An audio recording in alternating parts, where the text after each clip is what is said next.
Namaste, good evening, hello everyone.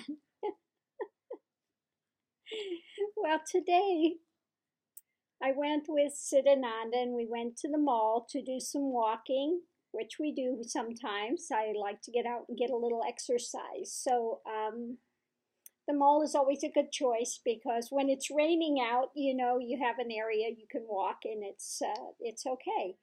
Um, but I haven't seen her for a short while. She was in Seattle. I saw her time, one or two times when I was in Seattle as well. But then he came back. And so today, again, we decided to go walk at the mall. Well, we get to the mall and we begin walking, and already she's starting to go out.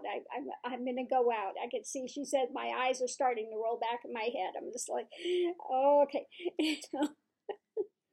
She said she was feeling a bit lightheaded, so we went to go get something to eat to get her grounded.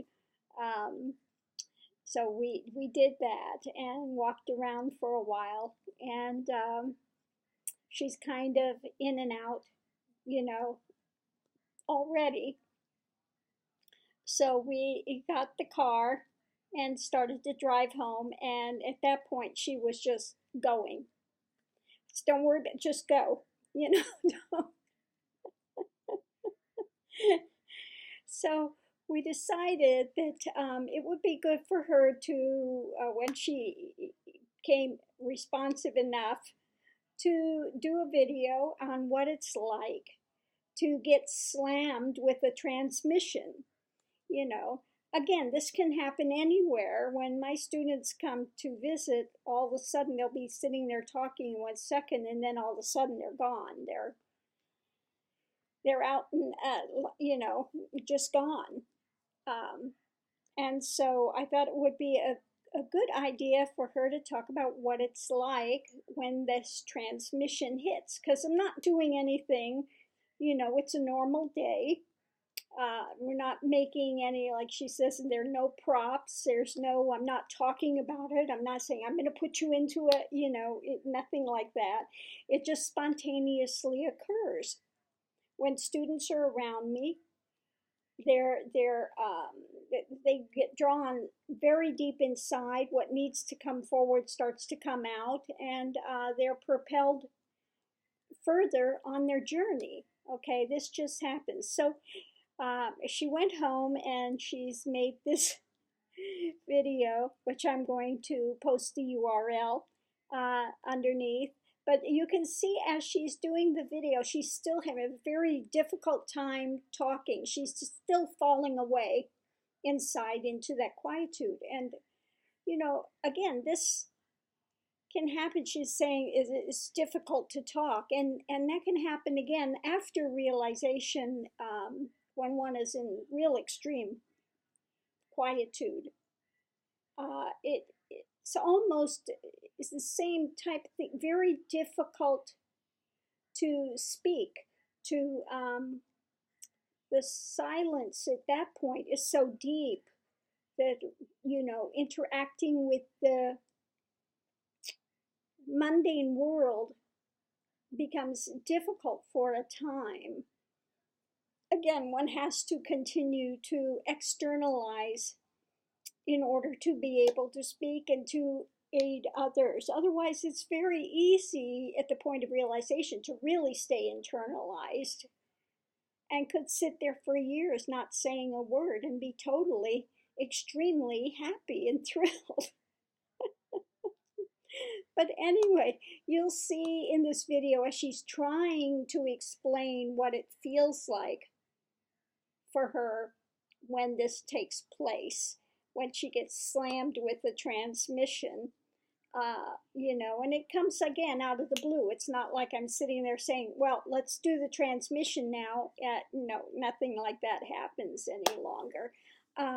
It just spontaneously occurs, and again, you'll hear her say that she's aware. You can be aware of sounds and things going on, but you're so deeply drawn within that you are unable to verbalize. It's very difficult to verbalize. At that point, I just leave them go because I know they're very, very internalized and processing things, and things that need to come to the surface to be released will be coming to the surface, and other things will be taking place to continue to pull them inward on their journey, ever inward, until finally they are, go into nibbana, being blown out. So anyway, here is the video of Siddhananda after spending time with me today and getting slammed with the transmission as we are driving back to the house. And this is another reason when students come to visit, I always drive, because I want everyone to be safe. I want to make sure everybody's in a safe spot, and that they're okay with everything.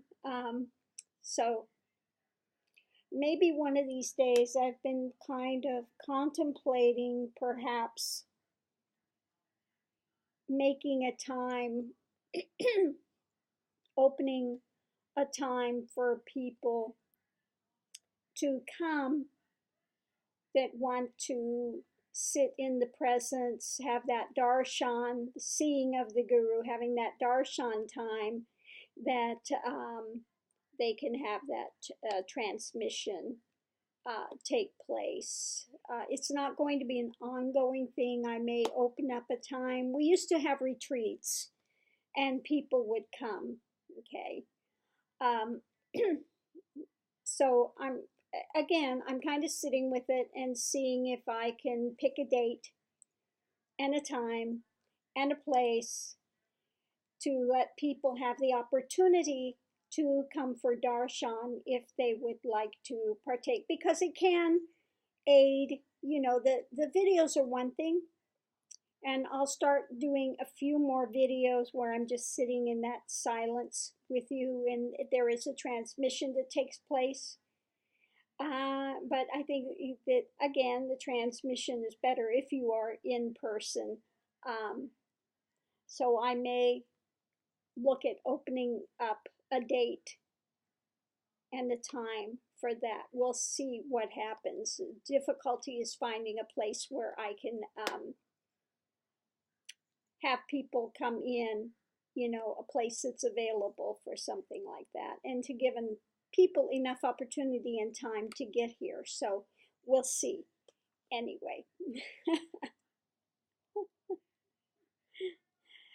So I hope you enjoy the video. Again, at this point in time, she's still having a difficult time. You'll see many times during the video where she stops speaking. She's just getting internalized so much that it's difficult to intellectualize and get out exactly what's taking place. Namaste.